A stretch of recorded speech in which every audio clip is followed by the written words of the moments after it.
ಶ್ರೀಮತಿ ಮೀನಾಕ್ಷಿ ಮದಪ್ಪ ಅವರ ಅಧ್ಯಕ್ಷತೆಯಲ್ಲಿ ಮಹಾಕವಿ ವೇಮನ ಅವರ ಜಯಂತ್ಯೋತ್ಸವವನ್ನು ಆಚರಿಸಿದ ಅವಣದೂರು ಗ್ರಾಮ ಪಂಚಾಯತ್ ಇಂದು ಬೀದರ್ ನಗರದ ಹೊರವಲಯದಲ್ಲಿ ಬರುವ ಅವಣದೂರು ಗ್ರಾಮ ಪಂಚಾಯತ್ನಲ್ಲಿ ರೆಡ್ಡಿ ಸಮಾಜದ ಮಹಾನ್ ಕವಿಗಳಾದ ವೇಮನ ಅವರ ಜಯಂತ್ಯೋತ್ಸವವನ್ನು ಶ್ರೀಮತಿ ಮೀನಾಕ್ಷಿ ಮದಪ್ಪ ಅವರು ಅಧ್ಯಕ್ಷತೆಯಲ್ಲಿ ಮಹಾಕವಿ ವೇಮನ್ ಅವರ ಭಾವಚಿತ್ರಕ್ಕೆ ಪೂಜೆ ಸಲ್ಲಿಸಿ ಸಿಹಿ ಸ್ವೀಕರಿಸುವ ಮುಖಾಂತರ ಆಚರಣೆ ಮಾಡಿದ್ರು. ಕಾರ್ಯಕ್ರಮದಲ್ಲಿ ಭಾಗವಹಿಸಿದ್ದ ಅವಣದೂರು ಗ್ರಾಮ ಪಂಚಾಯತ್ ಅಧ್ಯಕ್ಷರಾದ ಶ್ರೀನಿವಾಸ ರೆಡ್ಡಿ ಅವರು ಮಾತನಾಡಿ, ಬಸವಣ್ಣನವರು ಕನ್ನಡದಲ್ಲಿ ವಚನಗಳನ್ನು ರಚಿಸಿದ ಹಾಗೆ ಮಹಾಕವಿ ವೇಮನ್ ಅವರು ತೆಲುಗುನಲ್ಲಿ ತಮ್ಮ ಕವನಗಳನ್ನು ರಚಿಸಿದ್ದಾರೆ.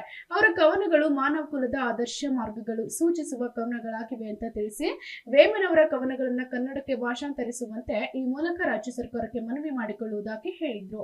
ಈ ಸಂದರ್ಭದಲ್ಲಿ ಪಂಚಾಯತ್ ಅಭಿವೃದ್ಧಿ ಅಧಿಕಾರಿಗಳಾದ ಕೃಷ್ಣ ಹಾಗೂ ಗ್ರಾಮ ಪಂಚಾಯಿತಿ ಸಿಬ್ಬಂದಿಗಳು ಮತ್ತು ಪಂಚಾಯತ್ ಸದಸ್ಯರು ಉಪಸ್ಥಿತರಿದ್ದರು. ಜಾತಿ ಪದ್ಧತಿ ಹಾಗೂ ಹಿಂದುಳಿದ ವರ್ಗದವರಿಗೆ ಹಾಗೂ ಮತ್ತು ನಮ್ಮ ರೆಡ್ಡಿ ಸಮಾಜಕ್ಕೆ ಮಹಾಕಾವ್ಯವನ್ನು ಕೊಟ್ಟಂತ ವೇಮನವರ ಜಯಂತಿ ಉತ್ಸವದಂದು ಇವತ್ತು ನಮ್ಮ ರೆಡ್ಡಿ ಬಾಂಧವರು ಮತ್ತು ನಮ್ಮ ರೆಡ್ಡಿ ಸಮಾಜದವರು ಎಲ್ಲ ಹಿರಿಯ ಮುಖಂಡರು ಬಂದು ಇವತ್ತು ಅವಣದೂರು ಗ್ರಾಮ ಪಂಚಾಯಿತಿಯಲ್ಲಿ ವೇಮನ್ ಜಯಂತಿಯನ್ನು ಆಚರಣೆ ಬಹಳ ವಿಜೃಂಭಣೆಯಿಂದ ಆಚರಣೆ ಮಾಡಲಾಯಿತು. ಈ ವ್ಯವಸ್ಥೆ ಮಾಡಿಕೊಟ್ಟ ನಮ್ಮ ಅಧ್ಯಕ್ಷರು ಹಾಗೂ ನಮ್ಮ PDO ಸರ್ ಅವರು ಹಾಗೂ ನಮ್ಮ ವಿಶೇಷವಾಗಿ ಸತ್ತರ್ಮಿಯ ಸರ್ ಹಾಗೂ ನಂದು ಸರ್ ಅವರು ಅನಂತ ಧನ್ಯವಾದಗಳು.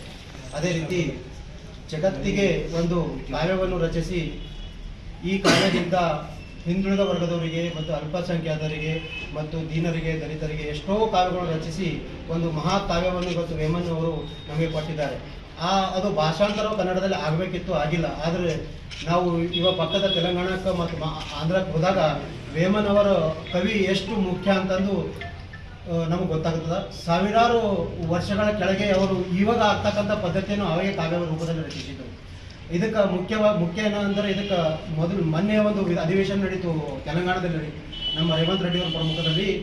ಆ ಅಧಿವೇಶನದಲ್ಲಿ ಎಲ್ಲ MLA ಮತ್ತು MLC ಅವರು ವೇಮನ್ ಅವರು ಒಂದೊಂದು ಕಾವ್ಯಗಳು ಹೇಳ್ತಾ ಇದ್ದಾಗ ತೆಲಂಗಾಣ ಅಧಿವೇಶನ ಎಷ್ಟು ವಿಜೃಂಭಣೆ ಇತ್ತಂದರೆ ಇಲ್ಲಿ ನಮ್ಮ ಬಸವಣ್ಣವ್ರದಲ್ಲಿ ಕಾವ್ಯ ಇದೆಯಲ್ಲ ಅದರಂತೆ ನಾವು ವಿಜೃಂಭಿಸ್ತೀವಿ ಅಂತ ಒಂದು ಮಹಾಯೋಗಿ ವೇಮನ್ ಅವರು. ಮತ್ತು ನಮ್ಮ ರೆಡ್ಡಿ ಕುಲಕ್ಕೆ ನಮ್ಮ ರೆಡ್ಡಿ ಬಾಂಧವರಿಗೆ ಒಳ್ಳೆಯದಾಗಲಿ, ಇದು ಸುಖ ಶಾಂತಿ ನೆಮ್ಮದಿಯಲ್ಲಿ ಎಲ್ಲೇ ಇರಲಿ, ರೆಡ್ಡಿ ಜನಾಂಗ ಅವರಿಗೆ ಒಂದು ಒಳ್ಳೆಯ ಶಾಂತಿ ನೆಮ್ಮದಿ ಕಲಿಸಿ ಅಂತ ಅವರು ನಮ್ಮ ರೆಡ್ಡಿ ಮಲ್ಲಮ್ಮನವರು ಶಿವನ ಹತ್ರ ಬೇಡ್ಕೊಂಡಿದ್ದಕ್ಕೆ ಇವತ್ತು ನಮ್ಮ ಸಮಾಜ ಬಹಳ ಮುಖ್ಯವಾಹಿನಿಯಲ್ಲಿ ಮತ್ತು ರಾಜಕೀಯವಾಗಿ ಮತ್ತು ಆರ್ಥಿಕವಾಗಿ ಬಹಳ ಸಬಲೀಕರಣ ಇದೆ. ಕೃಷಿ ಮೇಳದಲ್ಲಾಗಲಿ, ಯಾವುದೇ ಬಿಸ್ನೆಸ್ಸಲ್ಲಾಗಲಿ ಮತ್ತು ಯಾವುದೇ ವ್ಯಾಪಾರ ವ್ಯವಸ್ಥೆ ಎಲ್ಲ ಕ್ಷೇತ್ರದಲ್ಲಿ ನಮ್ಮ ಜನ ಇದೆ. ಇದಕ್ಕೆಲ್ಲ ಮೂಲ ಕಾರಣ ಅಂದ್ರೆ ನಮ್ಮ ಹೆಮ್ಮೆಡ್ಡಿ ಮಲ್ಲಮ್ಮ ಮತ್ತು ನಮ್ಮ ವೇಮನ್ ಅವರು ಆ ಶಿವನಿಗೊಳಿಸಿ ಬೇಡ್ಕೊಂಡಿದ್ದಕ್ಕೆ. Bureau report SSV news Bidar.